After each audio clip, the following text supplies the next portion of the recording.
Bem, com muito prazer recebendo no meu canal o João Amoedo, fundador do Partido Novo. Sempre tivemos assim boas conversas, tivemos 2 encontros muito profícuos, pessoas gostaram muito, Amoedo. Muito obrigado por você ter atendido esse convite e claro que agora numa situação diferente. Eu acho que poucos imaginavam que nós teríamos o que tivemos infelizmente em 2020 e iniciaríamos 2021 numa situação tão preocupante. E agora entrou na agenda política a questão do impeachment. Então é justamente essa questão que eu queria colocar a você. Qual é a sua posição sobre a questão do impeachment? Vila, primeiro, obrigado pelo convite, um prazer estar de volta aqui. É sempre bom conversar com você, acho que tem sido muito esclarecedor aí as suas lives. Quer dizer, eu, a partir de março, quando ficou claro o descaso do Bolsonaro com a pandemia, eu já imediatamente me posicionei como favorável ao presidente renunciar. Naquele momento que ele fez um discurso, para mim, histórico, dizendo que aquilo era só uma gripezinha, que não ia acontecer nada, que já não devia se preocupar, e a gente já tinha indicadores do que vinha acontecendo, especialmente na Europa, ficou claro que ele não tinha a menor preocupação com a população brasileira e que a estratégia dele de retomar o crescimento via economia para ser reeleito tinha ficado de lado. Então, a partir daquele momento, eu já defendi a renúncia dele e logo na sequência, um pouco depois, o impeachment, né? Então, eu acho que hoje é natural esse processo, é o que eu tenho feito, por tudo que ele tem feito aí, né? Acho que a gente pode falar um pouco sobre isso, mas, assim, o presidente tem sido uma grande decepção, né?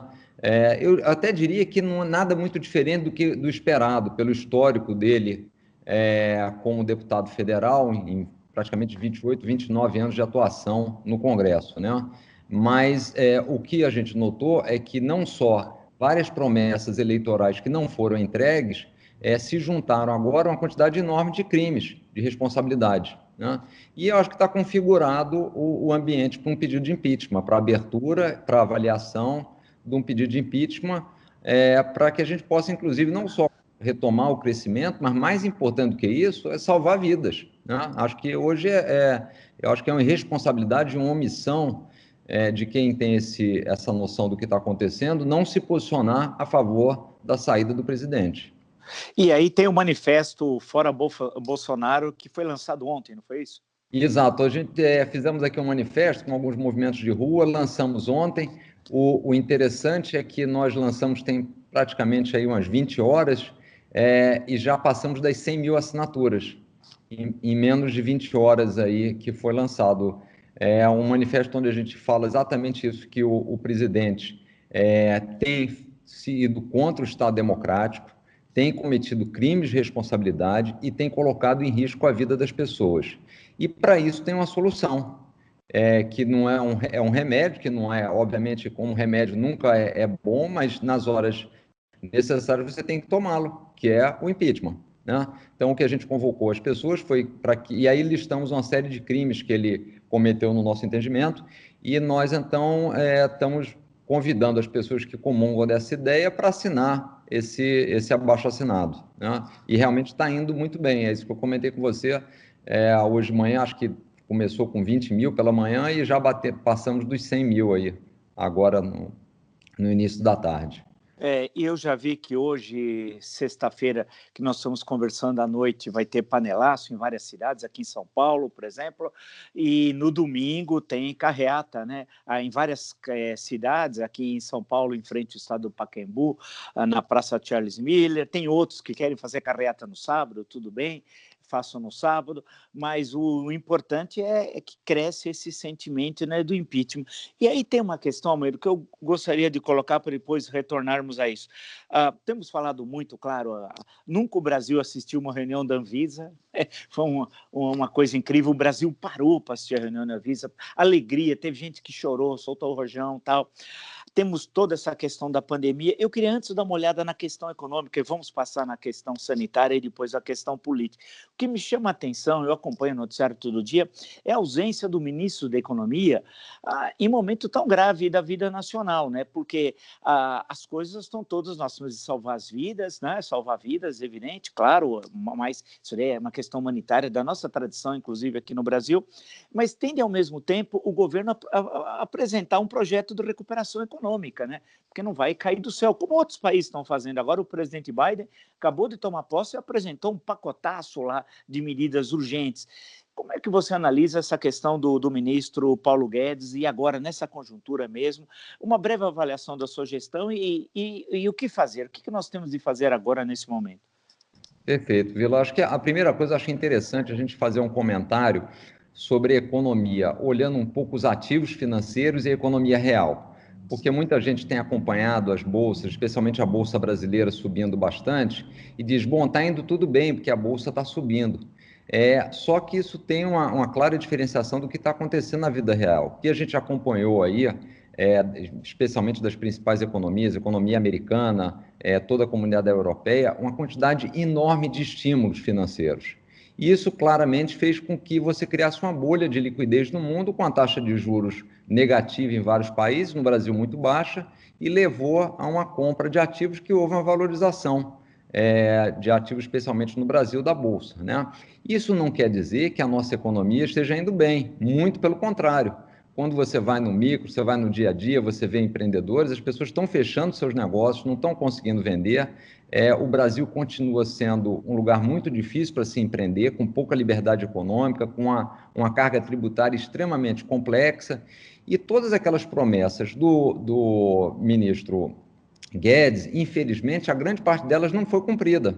Então, a gente ouviu aí que o governo iria privatizar uma série de empresas, essa promessa foi repetida várias vezes, inclusive com a marcação de datas, e isso não aconteceu. Nós tínhamos também uma promessa de equilíbrio das contas fiscais, de zeragem da dívida, e o que houve foi o contrário, a gente terminamos o ano aí próximo a 100% de dívida em relação ao PIB, né? E o ministro não trouxe a reforma tributária, que traria maior produtividade à nossa economia, não trouxe uma reforma administrativa que gerasse impacto de custos imediatos na redução da carga dos custos do governo, e eu acho que tem um ponto importante, que ele sumiu nos últimos tempos, né? Deixando muito claro como é que funciona os gestores que estão sob a gerência do presidente Bolsonaro. Isso ficou claro, quer dizer, ou você é uma pessoa ideologicamente alinhada a tudo que ele pensa, e funciona exatamente como sendo um funcionário dele e está ali para obedecer ordens. Acho que o mais emblemático nesse cenário, infelizmente, é o ministro da Saúde. Ou você sai ou você fica escanteado, você fica fora do jogo, porque ele não faz e não deixa a equipe fazer. Então, acho que o ministro Guedes está devendo entregas relevantes para o país, para a gente retomar a economia. Obviamente, a crise de saúde vai passar, a gente vai conseguir a vacina, demorando mais do que deveríamos, depois a gente pode comentar um pouco sobre isso, né, por toda a ineficiência do Estado na contratação e o próprio desejo do presidente, muitas vezes parece que ele torcia para que as vacinas não dessem certo, né? Então, nós devemos passar essa crise de saúde, mas no dia seguinte a economia não deslancha, porque as reformas estruturais não foram feitas, o ministro se ausentou. E quando você vê ele participando, inclusive, são com ideias que eu acho muito equivocadas, como, por exemplo, voltar com o CPMF, que é uma das propostas que ele está colocando para o candidato do governo, o Arthur Lira, aí para a presidência da Câmara, e o Arthur Lira, ao que parece, sinalizando que estaria favorável a isso. Então, assim, é preocupante a gente ver essa ausência quando a gente tem um país, se a gente lembrar, nos últimos 10 anos, a renda per capita teve crescimento negativo, a gente teve uma queda, as pessoas ficaram mais pobres, né? Então, assim, é muito preocupante essa omissão, eu diria, mas meio que a ausência do debate do ministro da Economia, né, nos últimos tempos. Tem uma questão que eu queria colocar que nós não conversamos nos 2 encontros anteriores, não me lembro, não me recordo, mas a questão de relações exteriores, porque isso é de uma importância, né? E ontem na live, eu assisti hoje cedinho a live do Bolsonaro, é uma espécie de exercício, acho que depois daquilo você pode dar 30, parece aqueles exercícios espirituais, Inácio Loyola, depois dava umas chibatadas e tal. É um negócio assim terrível assistir aquilo, mas eu assisto, anoto todos os minutos, e em certo momento ele disse que o Ernesto Araújo está fazendo um excelente trabalho à frente do Ministério das Relações Exteriores. Eu entendi, se é um excelente, ele vai permanecer. Porém, pelo que a gente acompanha, é gravíssimo. Hoje o Brasil é um país isolado internacionalmente e resolve bater nos seus maiores parceiros, na União Europeia, especialmente na Alemanha e na França, nos Estados Unidos, né, na China e no Mercosul, em especial na Argentina. Quer dizer, você tem 4 pilares fundamentais, União Europeia, Estados Unidos, China e Mercosul, e você bate nos 4 pilares. E eu fico me perguntando, eu que no campo mais da história, mas de acompanhando a política, para onde nós vamos? Porque isso vai ter consequências econômicas a curto, médio ou longo prazo. Como é que você analisa a política externa do governo Bolsonaro? O Vila, é horrorosa, né? Inclusive, um dos crimes cometidos pelo presidente da República foram os ataques verbais às nações, como China, França, Argentina, Estados Unidos, inclusive até com uma coisa meio grotesca, quer dizer que ameaçando de guerra, né? E o ministro Ernesto Araújo chegou a dizer que não compraria essa vacina da China, o presidente também, e disse que isso era o comunavírus, né? Ele chamou essa vacina aí de comunavírus, quer dizer, totalmente desqualificando um país que é um dos maiores, é o maior provedor de insumos. E isso está nos trazendo problemas, quer dizer, é uma política externa que não faz o menor sentido, totalmente contra princípios e valores e traz resultados muito ruins para a população brasileira, única e exclusivamente para atender uma visão ideológica muito limitada do presidente e que tem como gestor o Ernesto Araújo. Quer dizer, na minha avaliação, ele já deveria ter sido demitido. Não é um assessor, um quadro que deveria estar sendo elogiado, né? O que mostra novamente como é urgente a retirada do Bolsonaro, né? Eu, assim, sempre trabalhei na iniciativa privada, sempre vi uma coisa que eu acho muito interessante, que é o seguinte: você, como líder, deve procurar trazer pessoas para trabalhar com você que sejam melhores do que você. É assim que você forma uma boa equipe, é assim que você cresce como instituição. E o Bolsonaro tem um raciocínio exatamente contrário. Ele quer quanto mais a pessoa seja subserviente, quanto mais limitado, quanto mais aceite as ordens dele, melhor. Só que, infelizmente, isso é uma coisa que eu falei bastante durante a campanha em 2018, ele é uma pessoa que não tem capacidade gerencial. Então, quando a gente junta essas duas coisas, tem uma visão estratégica, não tem uma visão adequada. Então, quando a gente junta tudo isso e monta a equipe, a gente tem essa catástrofe que o Brasil é hoje, quer dizer, um país que vai ficando isolado do mundo, né? Então, nós já estamos com dificuldades na parte da saúde. A imagem do Brasil também foi muito arranhada pela questão toda do meio ambiente, onde também não houve uma atuação do Ministério das Relações Exteriores como deveria, pelo contrário, né? Então, a atuação do ministro Ernesto Araújo na parte internacional, para mim, é um desastre completo, né? E a questão política, Amoedo, vamos, antes de chegar na questão sanitária, retornarmos a ela e as consequências. A questão política, tem eleições agora para o Senado, no caso o Partido Novo não tem nenhum senador, para a mesa diretora tem 2 candidatos, Rodrigo Pacheco de Minas Gerais e a Simone Tebet no Mato Grosso do Sul. É algo que não está definido, mas sinaliza um pouquinho mais para o Rodrigo Pacheco, que é o candidato oficial, e numa aliança interessante entre Bolsonaro e PT, no Senado, algo engraçado, e na Câmara dos Deputados, aí realmente sempre as eleições são normalmente muito mais disputadas, entre o Arthur Lira e o Baleia Rossi. O Partido Novo, como é que o governador de Minas Gerais, Romeu Zema, apoiou, eu vi ontem, se não me engano, o Arthur Lira, né, apoiando como candidato dele Zema para a presidência. Os deputados do Novo estão aí, alguns querendo se lançar como candidato, né, ou marcar posição no primeiro turno e no segundo turno, se é que haverá segundo turno também na eleição da Câmara. Como é que é a sua análise da posição do Partido Novo nesse momento tão grave político do Brasil? Vila, eu hoje falo como filiado, né? Eu não falo Sim. Como membro da gestão, membro dos diretórios, né? Então, eu faço uma avaliação dos candidatos, quer dizer, primeiro, em relação ao Arthur Lira, eu vejo o currículo dele e não tem como você apoiá-lo, né? Só para lembrar, eu até estava anotando outro dia algumas coisas, quer dizer, foi preso por obstrução de justiça, acusado de rachadinha, denunciado por lavagem de dinheiro, né? A manipulação dos recursos da Assembleia Legislativa de Alagoas. Quer dizer, então é uma pessoa que, um membro do PP, do Centrão, do famoso Centrão, com o qual o Bolsonaro, aliás, disse que ia fazer uma nova política, e logo que deu problema, logo que ele viu que tinha pouca chance de reeleição, ele se aliou a toda essa turma do Centrão. Então, assim, eu acho uma opção muito ruim, né? Eu particularmente discordo da posição do Zema ontem, de dizer que apoia o Arthur Lira. Obviamente é uma posição dele, tem todo o direito, né? Mas eu não tenho confiança de que o Arthur Lira terá a independência que nós precisamos no Poder Legislativo em relação ao Executivo, e não vejo nele, por todo esse currículo, a capacidade de fazer as reformas que o país precisa. A gente vai voltar ao Congresso, ou continuar, infelizmente, e se a eleição dele acontecer, estamos provando isso, o famoso toma lá da cá, onde os interesses fisiológicos, os interesses de curto prazo dos mandatários, pelo menos da grande maioria, na verdade é maior do que os interesses do cidadão de colocar o Brasil no rumo correto, né? Nesse sentido, quer dizer, havendo essa polarização, eu preferia ter um candidato que fosse mais isento, né?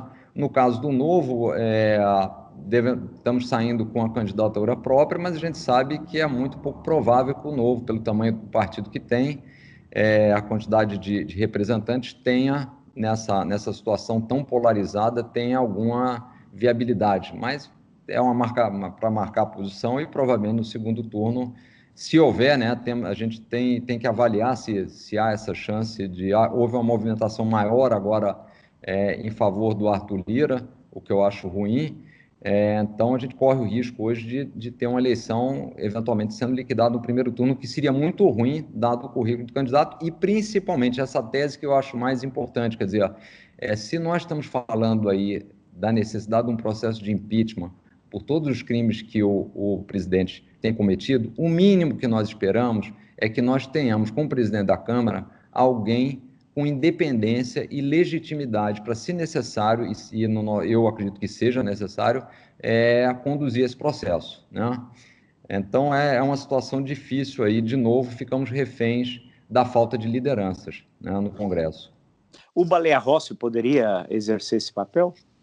Vila, eu acredito que sim. Agora, de qualquer forma, o que eu conto também, e a gente já viu isso no histórico de vários desses representantes, é que, em última instância, o peso popular é muito importante. Então, se de fato houver uma mobilização forte, e essa mobilização tem crescido, né? Você tem acompanhado aí nos últimos dias, se houver uma mobilização forte das pessoas entendendo que a solução para o Brasil passa por uma saída do presidente, passa por uma mudança, passa, consequentemente, por um processo de impeachment, e essa pressão, a gente já tem, vamos dizer, a parte jurídica já existe, os crimes já estão aí, o que a gente precisa agora é criar esse clima político. Se esse clima político for criado, e nós sabemos que boa parte do Congresso, infelizmente, funciona dentro da busca pelo voto, eu acho que uma pressão popular criará o ambiente para um processo de impeachment, né? Então, acho que está muito na mão do cidadão, mais uma vez. Acho que isso que é um alerta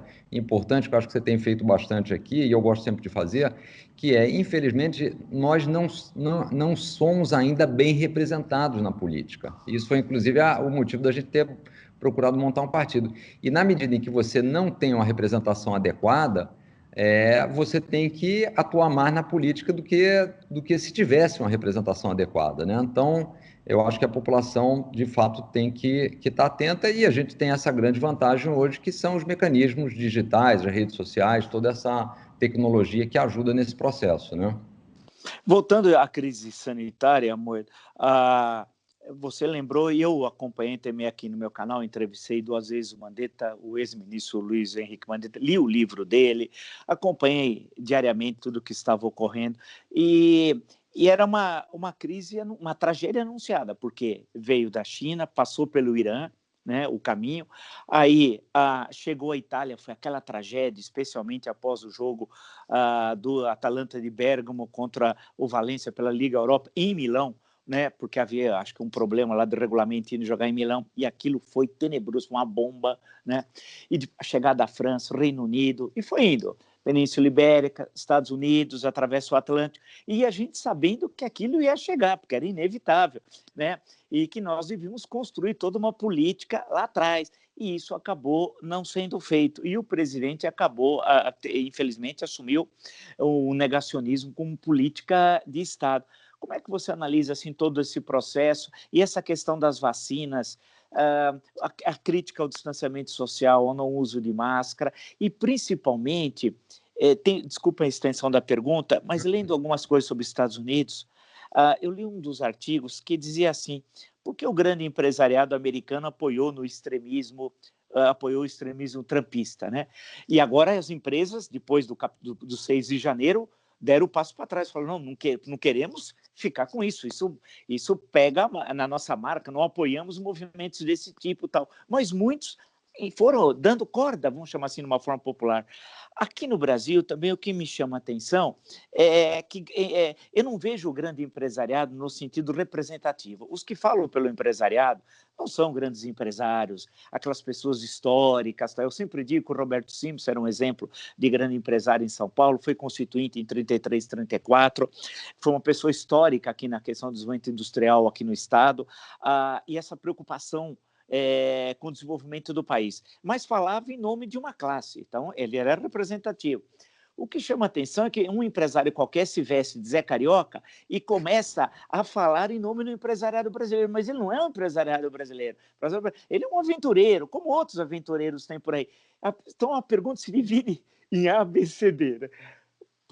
Os aventureiros eles vão sumir, mas por que o verdadeiro empresariado não fala? Os grandes industriais, o setor financeiro, os grandes empresários não têm essa comunicação de falar assim, eles pensam, algumas vezes falam, para não ser injusto, os bancos Bradesco, Itaú e Santander fizeram um documento sobre a questão do meio ambiente, há cerca de 5 meses atrás se posicionaram, isso é importante destacar. Mas por que os empresários não falam? Segundo, o que chama bastante atenção nessa questão mesmo econômica, o reflexo direto da pandemia com a economia. Não haverá recuperação econômica sem uma rápida campanha nacional de vacinação em massa. O doutor Gonzalo Vecina, primeiro presidente da Anvisa, tem sempre acentuado e falou o seguinte, se esse 70% não atingir logo, vai ter a mutação do vírus, aí vai ser um caos. Então, primeiro pegar essas duas questões, eu sei que foi muito longo, muito prolixo, história é um problema.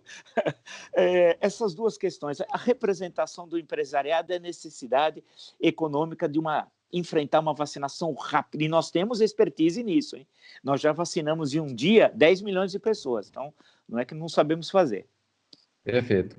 O Vila, eu só queria começar, você colocou inicialmente a questão do tratamento sim.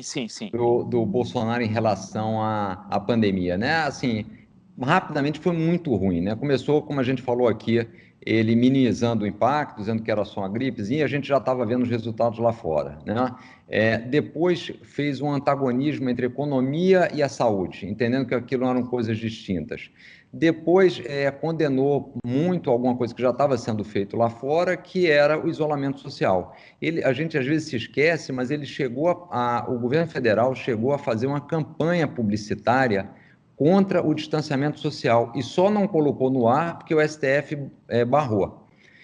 Depois, felizmente, o STF também deu autonomia para os estados e municípios decidirem sobre a questão do distanciamento social. Isso, inclusive, hoje ainda é um motivo que o Bolsonaro usa para mentir, para tirar suas responsabilidades. Ele diz que não pode atuar na pandemia porque o STF limitou a atuação do governo federal, quando não é verdade, ele só deu autonomia para os estados e municípios cuidarem dessa questão do distanciamento, né? Na parte das vacinas, a gente viu o que foi, quer dizer, a Pfizer fez uma oferta aqui de venda nas mesmas condições que estavam fazendo para outros países desenvolvidos, ele não quis comprar. No caso da Coronavac, o ministro da Saúde disse que ia comprar, depois foi desautorizado pelo presidente, depois ele sugeriu que, na verdade, incentivou as aglomerações, né? Ele mesmo foi um agente incentivador. Então, assim, o tratamento, a gente culminou com esse evento de Manaus, com falta de oxigênio, com um total descaso, uma total falta de planejamento, né? Então, assim, foi muito ruim em todos os aspectos.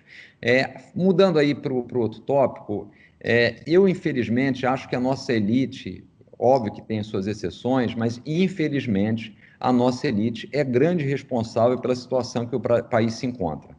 Por quê? Eu brinco dizendo o seguinte, que os empresários são pródigos em pensar nos seus negócios como dono, com visão de longo prazo, pensando num negócio sustentável, o que é normal, é o que se espera de alguém que tem um negócio, alguém que é empreendedor. Mas quando o tema vem para o país, é sempre uma busca de um atalho. Muitas vezes, um interesse próprio do seu negócio, criar barreiras alfandegárias, criar benefícios fiscais, quer dizer, estar próximo do poder para ter algum dinheiro barato, algum privilégio. Esse é um grupo que existe. E existe um outro grupo que, pelo tamanho do Estado, se sente muito refém de colocar suas opiniões, o que é um erro, porque foi justamente o fato deles não terem colocado as suas opiniões, não terem se manifestado, é que fez com que a gente passasse a ter um Estado tão grande, tão intervencionista, onde eles ficam reféns do Estado. Então, esse modelo precisa ter reversão, e como em qualquer país, a elite tem um papel preponderante nas mudanças, nas transformações. E a nossa elite, infelizmente, não assume esse papel. Uma elite que é muito preparada do ponto de vista de administrar os seus negócios, de passar em crise por tudo que o Brasil vive, mas quando a gente vai para o universo político, eu vivi muito isso nesses últimos 10 anos, na tentativa de atrair pessoas para o Novo, até porque muita gente diz, o Novo é um partido de elite, é um partido de empresários, isso não é verdade. O Novo é um partido de pequenos e médios empreendedores e pessoas da classe média que estão incomodados com a carga tributária e não tem resultado. Agora, a elite se envolve muito pouco, de novo, com raras exceções. Então, falta uma voz para as mudanças. E, por isso, nós temos uma falta de liderança no Brasil. Então, quando a gente vê uma situação dessa, como está acontecendo com a gestão sofrível, no caso do Bolsonaro, e nós temos dificuldade de caminhar, por exemplo, ou é duro a gente chegar num processo de impeachment, ou a gente vê eleições fundamentais para o Brasil para os próximos anos no Senado e na Câmara, e nós vemos total ausência das pessoas que deveriam estar se colocando a sua opinião como formadores de opinião no processo, né? Então, assim, eu computo muito a um certo interesse único, exclusivamente no seu negócio, de um lado, e ao outro, por se sentirem realmente tolhidos pelo Estado. E aí, o que a gente vê, normalmente, o que o Bolsonaro fez, ele criou um ambiente altamente politizado, político e mesmo de perseguição nas redes sociais, a jornalistas, a pessoas que têm opiniões contrárias, né? E isso acabou, na verdade, incentivando ainda mais essa situação de omissão da nossa elite, o que é uma pena. Quer dizer, a reversão do quadro brasileiro e o caminho para a gente se tornar um país próspero, e eu diria que uma nação admirada, necessariamente passa por uma mudança da postura da nossa elite, né? E aí tinha um outro ponto que você comentou, era a economia, né? O Exato. relacionamento desse é o seguinte: os negócios, você pode ir bem no curto prazo, em função de alguns estímulos, em função de uma situação conjuntural, mas, de novo, se nós não tivermos uma máquina pública eficiente, se nós não tivermos poupança interna, se nós não tivermos instituições fortes, a economia sofrerá. E tudo isso é um ataque que o atual governo tem feito. Na verdade, descredibilizar as instituições, aumentar a dívida pública, trazer insegurança jurídica, mesmo a questão do meio ambiente, que a gente já falou aí, que está muito na pauta do dia hoje, é algo relevante para os investidores, é algo relevante para os consumidores, também o Brasil não está tratando. Então, é o seguinte, eu acho que a gente está com uma visão de muito curto prazo, né? Então, isso também vai ser ruim para os negócios e vai ser ruim para a economia. Por tudo isso que me preocupa, a gente vai deixar de ter agora os auxílios emergenciais e obviamente, a economia não se recuperou. Pelo contrário, nós estamos voltando aos piores índices de Covid, né? Índice de mortalidade, já começou aí notícias de mais fechamento, e a gente não está sabendo ainda lidar com o pós-crise, né? Então, é um cenário que me preocupa, né? Eu acho que a gente deve estar muito atento a isso, porque assim, eu sou uma pessoa naturalmente otimista e gosto de desafios. mas assim, uma análise fria da situação e essa isenção ou omissão de possíveis novas lideranças para justamente reverter esse processo, faz muito mal para o país, né? Acho que a gente tem uma obrigação, e assim foi muito da origem lá do Novo, mesmo sabendo que era difícil, eu acho que todos aqueles que tiveram algum sucesso na vida têm uma obrigação de serem vozes que coloquem suas ideias, que coloquem pensando na nação, né? Então, acho que isso falta no Brasil, infelizmente. Eu acho que esse é um dos grandes desafios, Amoedo, porque se nós retroagirmos na história brasileira, no momento que o Brasil, no mundo ocidental, entre 1930 e 1980, meio século, portanto, foi o país que mais cresceu, havia um sentimento curioso à época, e quando a gente poderia ir a sebo, hoje não dá por causa da pandemia, olhando as estantes de economia, de sociologia, certo? E aí você vê muitos livros, diferentes correntes, de direita, centro-direita, centro-esquerda, de esquerda, sobre projetos para o Brasil. Todo mundo tinha um projeto para o Brasil. E todo mundo tinha um otimismo muito grande, que o país ia crescer. A divergência é como ia crescer mais. Eu acho que do meu jeito, o outro achava que era do dele. Então, e o país crescia, quer dizer, não era só um discurso, uma retórica, havia uma realidade concreta tal, que é algo que nós temos dificuldade. Mas, de um lado, eu acho que tem essa elite, que eu chamo parte dela de rastaquera, uma expressão que vem lá do francês, mas foi aportuguesada, um pessoal que tem sucesso financeiro, mas tem um baixo nível cultural, sabe? Essa expressão é por causa de uma peça, uma opereta do Offenbach chamada A Vida Parisiense, e que tinha um personagem chamado Brasileiro, chamado O Brasileiro, não tem nome. Ele chegava a Paris todo ano, cheio de diamantes, ouro, e levando um escravo. E arrumava um monte de amigos por causa do dinheiro, e um monte de mulheres que se apaixonavam pelo dinheiro. Aí ele perdia tudo, os amigos e as mulheres. No ano que vem, ele voltava outra vez. Tal. E eu, coincidentemente, lendo a última biografia do Barão do Rio Branco, excelente, por sinal, biografia, o Barão, jovem estudante recém-formado, chega em Paris e vai assistir. Ficou furioso, porque o Barão era um homem, futuro Barão do Rio Branco, Juca Paranhos, era um nacionalista, sempre aquilo. Falou, pô, isso aí não é a representação do Brasil, ficou indignado. Mas acho que tem uma parte da elite brasileira hoje, no século XXI, que é assim, não era no século XX. Eu digo isso, desculpe a extensão, mas eu converso com você sempre bom, o Banco Nacional de Minas Gerais, ninguém lembra mais o que é o Banco Nacional, né? O Banco Nacional, o filho do Magalhães Pinto, financiou o Cinema Novo. Então, o Cinema Novo não tinha Embrafilme ainda, nada, foi financiado em parte com o filho do Magalhães dando empréstimo do Banco Nacional de Minas Gerais, tal. Isso nos anos 60. E tem alguns episódios desse tipo. Aqui em São Paulo, você pegar empresários que financiaram a Veracruz, que depois foi importante na área do cinema, o TBC, Teatro Brasileiro de Comédia, etc. No Rio, tem inúmeros exemplos. Alguma coisa está acontecendo conosco. Não é só no andar de cima, como diria o Hélio Gaspar, mas é nos andares intermediários e é nos andares também lá embaixo. A gente não faz parte, parece, do mesmo país. É um país fracionado, né? Cada um por si. Não é isso? Não é um sentimento. Eu sinto isso. Eu fico muito triste, porque eu também sou otimista. Eu acho que nós vamos sair dessa crise. Mas a gente está meio assim, olha, ao Deus dará. É uma espécie de... Se salve, é um incêndio, todo mundo quer se salvar. Né? Ele não está querendo levar uma criança, uma senhora que não consegue descer a escada. Não, ele quer se salvar. E desse jeito ninguém vai se salvar, né? É verdade, Vila. E com isso tem outra coisa que acontece junto, concomitante, que é as pessoas transferirem responsabilidades. Exato. Que inclusive é um exemplo que vem de cima, né? O presidente Bolsonaro, a todo momento, o que ele faz é transferir responsabilidade. Então, muitas vezes, a gente sofreu muito isso no próprio Novo, quer dizer, com uma plataforma diferenciada, qual era a proposta? Trazer novos líderes, pessoas que tiveram algum sucesso, que venham para a iniciativa pública para colocar de forma, pensando no coletivo, colocar o que aprenderam e dar algum retorno para a sociedade. E é muito difícil. E no final, muitas vezes, nós éramos cobrados, mas por que vocês não têm os candidatos aqui? Eu não tenho... Eu falei, porque as pessoas não querem vir. Então, tem um sistema, e eu acho que na medida em que a situação econômica fica mais difícil, fica mais dura, o natural é que a pessoa se feche ainda nesse roteiro. Vou resolver a minha vida e alguém que resolva a outra.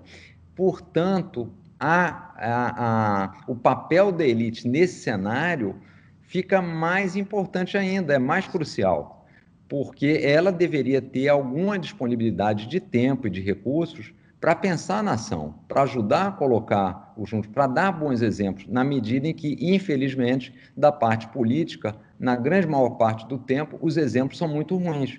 E o que o governo Bolsonaro está fazendo, e eu sou muito crítico justamente por isso, não é só uma péssima gestão da saúde, da educação, do meio ambiente, das relações internacionais, das contas públicas, mas é criando uma cultura muito ruim. É uma cultura de ódio, é a cultura da falta de responsabilidade, é a cultura de não dizer a verdade, né? Então, quando eu vejo hoje também muitas pessoas, inclusive, olha, mas eu não sei se tem crime, eu não sei se esse crime é relevante, nós não podemos criar uma nação onde nós achamos que relativizar o que é certo e o que é errado, porque aí a gente perde o básico, né? É aquela história do rouba mais faz. Não existe rouba mais faz, né? Não é compatível isso, quer dizer. Então, não é aceitável. Então, acho que, de novo, nós precisaríamos passar, na minha avaliação, por uma mudança cultural, né, que começa pela elite. Agora, o ideal, óbvio, é que a gente passe por essa mudança sem ter que enfrentar situações muito traumáticas, né? Acho que esse é o grande desafio, né? Especialmente quando a gente tem no Brasil, o último dado, depois da crise, quase 40 milhões de pessoas na pobreza extrema, ganhando aí uma renda inferior a 79, 80 reais por mês. Quer dizer, estamos falando aí de 20% da população brasileira quase, né? Então, assim, eu acho que a gente não tem tempo a perder. E aí volta, inclusive, naquele ponto que você comentou. O ministro da Economia, num cenário como esse, é fundamental. As ações não são para amanhã, as ações são para ontem, né? Quer dizer, esse senso de urgência precisa estar presente no time público, né? Então, assim, temos muitos desafios, mas, de novo, eu não acredito que a gente vá conseguir vencer nenhum desses desafios. Pelo contrário, se a gente disser o seguinte, olha, a situação vai ficar estável com esse presidente nos próximos 2 anos, não vamos ter esse ônus do impeachment, vamos esperar novas eleições para ver o que acontece, mas não é esse o quadro. A situação irá piorar, né? Então, acho que cabe a nós mudarmos o quanto antes. Perfeito. Queria agradecer muito o João Amoedo, fundador do Partido Novo. É o terceiro encontro que nós tivemos. Foi muito bom. Acho que as questões que você destacou, acho que você é uma pessoa que contribui muito para o debate político no Brasil. Coloca questões estruturais, porque nós temos um vício latino. E que eu também incorporo esse vício, que é o da retórica, nós gostamos de falar muito. E é um vício, eu me lembro que eu gosto muito do México, estudei o México, e uma época eu estudei no México, e teve no século XIX um presidente, que foi 5 vezes presidente, foi ditador, tal, Santana, e num bombardeio no porto de Veracruz, ele acabou sendo ferido na perna, e aí resolveu, não sabia se ia amputar ou não a perna, e ele achou que ia morrer, ele ditou as suas últimas declarações, a sua última declaração. Eu imaginava, quando eu estava lendo o livro, que fosse umas 2, 3 frases. Foram 15 páginas, 15 páginas, 15 páginas. E o pior, que a perna amputada, ele não morreu, né? E enterrou a perna na Cidade do México. Ainda ele voltou à Cidade do México e enterrou a perna tal. Até tem um poema do Pablo Neruda sobre isso. Então, nós temos esse vício de ser, da nossa retórica, ser muito loquaz e pouco práticos em alguns momentos, né? Então, acho que é legal que você coloque questões práticas, estruturais, coloca o dedo nas feridas e mostrando caminhos alternativos, né? Porque não basta também só falar que existe o problema aqui e acolá, que é o que eu também insisto muito, mas buscar caminhos alternativos e saber que os caminhos alternativos são também um espaço de discussão, né? Não significa que cada um tem uma receita, né? E não significa também que uma receita só é que resolve todos os problemas. Muitas vezes a combinação de determinados ingredientes acabam produzindo um prato melhor do que nós imaginávamos, né? Exato. E dependendo do momento, às vezes tem uma receita que funciona melhor e que no momento é outra, né? Então, mas eu acho que é sempre bom esse diálogo, esse debate assim, eu acho que você tem feito um trabalho muito bom, acho que a primeira etapa do processo é a gente passar as informações para as pessoas, quer dizer, sem nenhum viés, assim, aquilo que a gente acredita, e não necessariamente estaremos certos em todos os posicionamentos, mas abre-se o debate com base na racionalidade e na lógica, né? É isso que a gente espera para construir o país, né? Vamos aí, vamos ver o que nos aguarda, então, esse futuro aí, a curtíssimo prazo. Muito obrigado, então, João Amoedo, por atender mais essa vez esse convite, e voltaremos a nos falar ainda nesse ano aí. Obrigado, Vila. E aí deixo o convite aqui, aproveitando o momento, deixando o convite para o pessoal que está pensando como nós, entrar lá no abaixo-assinado, Fora Bolsonaro, pedindo a abertura do processo de impeachment e deixar sua assinatura também. E obrigado aí pela oportunidade.